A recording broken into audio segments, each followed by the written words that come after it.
Why did I homeschool in the first place? You must be wondering why I chose to homeschool my kids because you clicked on this video. So today I'm going to tell you my story of why I decided to homeschool.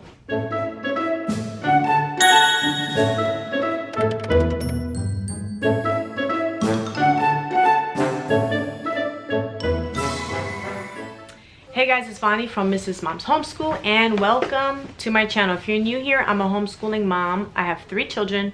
This year I'll be homeschooling 4. And I just want to share with you my homeschooling story. This video is in collaboration with other moms who are going to share their homeschooling stories as well. So make sure you check out the playlist in the description below. So, why did I start homeschooling? Well, the first time I ever heard about homeschooling, I was a teenager visiting my aunt in Puerto Rico, and she was homeschooling her 2 boys, and I had no idea what she was doing or why the kids were doing school at home. I thought it was a culture thing. I thought that because they were in Puerto Rico they didn't have schools or something. I don't know, I was a kid and I was dumb, but I thought that it was just like a culture thing. So it didn't really dawn on me like what she was doing or what homeschooling really was.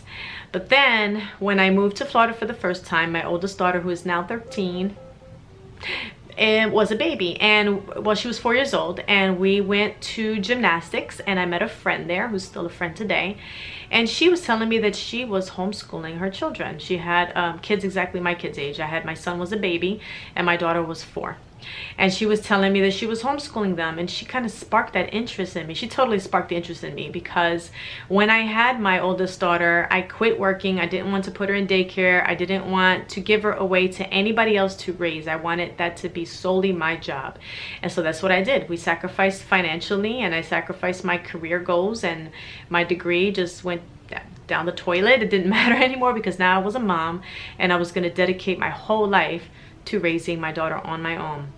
And now that I got this idea in my head of homeschooling, I was like, I should think about this and research this more. But I didn't. And as the years went on, you know, she turned 4, and then, well, not years, it was just like a year. Then she turned 5, and she has an early birthday, so it was time to register her for kindergarten. I didn't want to wait till she was 6 because I didn't want her to be behind a year in school, and I felt like this was what I didn't even know that you had to wait to be 6 in here in Florida to register your child for kindergarten. You didn't have to wait, but you could wait until your child was 6.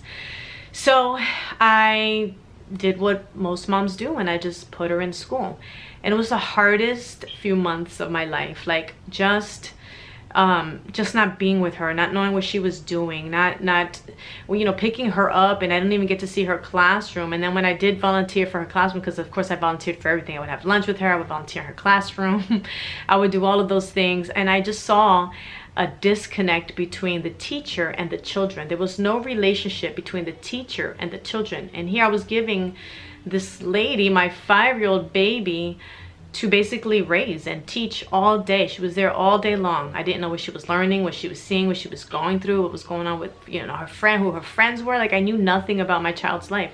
I just collected her at the end of the day, and we just went about our business. Because when you ask a little kid, what'd you do today? Their answer is what? Nothing, right? So I didn't like that already. But we'll go back a little bit more. Before I had to put my child in school, she needed her kindergarten immunizations, which we did.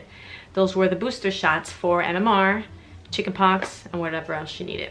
She cried every day not to go to school. She hated it. We just wanted to be together. And so anyway, she started to not feel well.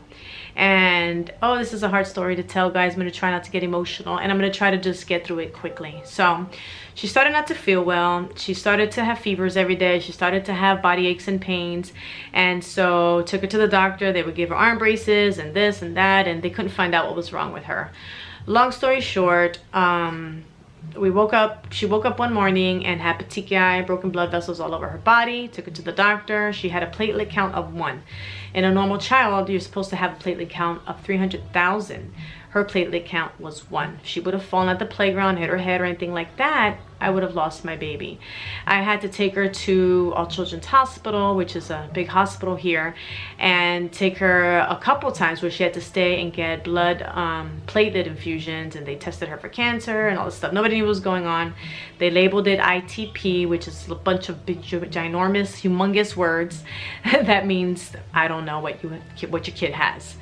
So I couldn't And at that time, another little girl had pushed my daughter at the playground. And when my daughter told me that the next day, I was done. Like, I was livid.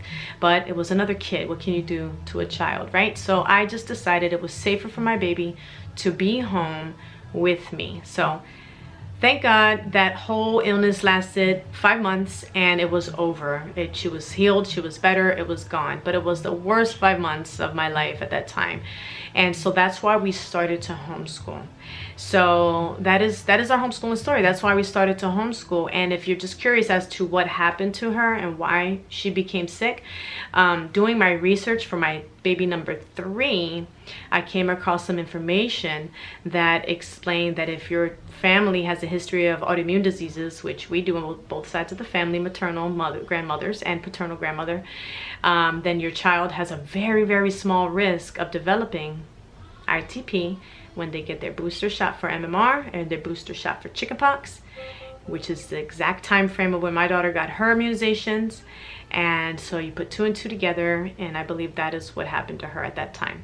So once we brought her home, we loved it. We never looked back. My son and my youngest daughter have never been into a school setting. They will probably never go into a school setting unless they choose to. And that is why we homeschool.